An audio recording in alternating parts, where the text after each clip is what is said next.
একটা পেয়ার কিন্তু চলে আসছে এখানে, মাশাআল্লাহ অনেক সুন্দর এক জোড়া কবুতর। এটা হচ্ছে আপনার বড় পায়রার বাচ্চা না ভাই? হ্যাঁ, বড় পেয়ার বাচ্চা। বড় পায়রার বেবি। এটা ফেদার কয়টা গেছে? একটাই? হ্যাঁ, এক ফেদার মানে যাচ্ছে আর কি। যাচ্ছে, এখনো ক্লিয়ার হয় নাই না? আচ্ছা ঠিক আছে, মাশাআল্লাহ খুবই সুন্দর। দেখেন ফিটনেস, হাইট দেখেন কবুতরের, আর মার্কিংগুলো দেখেন বুকের নিচে একদম কিন্তু ফ্রেশ আছে মাশাআল্লাহ, দেখার মতো কিন্তু। আর এই যে সম্ভবত ডান পাশে এটা মাদি হবে, বামের টানোর হওয়ার চান্স আছে। পায়ে কিন্তু বড় বড় ফেদার রয়েছে। যাই হোক, দুইটা কবুতরই কিন্তু মাশাআল্লাহ অনেক ফ্রেশ আছে, এই যে দেখেন। আর ঠোঁটগুলো কিন্তু গোলাপি, আর ঠোঁটে কিন্তু এই যে এটা মশার কামড়ে এমন হয়েছে, ইনশাল্লাহ শুকিয়ে যাচ্ছে, হয়তো সপ্তাহখানেক সময় লাগতে পারে ভালো হওয়ার জন্য, পড়ে যাবে আর কি। যাই হোক, কোনো সমস্যা হয় না এটাতে। এই যে দেখেন কবুতরগুলো মাশাআল্লাহ এখনও কিন্তু চিচি করে।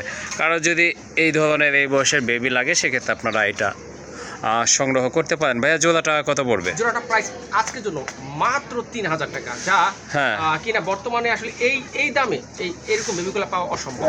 হ্যাঁ, আসলে ঠিকই বলছে, কারণ আপনার বর্তমানে কিন্তু আপনার দেশীয় কবুতরগুলোর দামটা কিন্তু অনেক চড়া যাচ্ছে।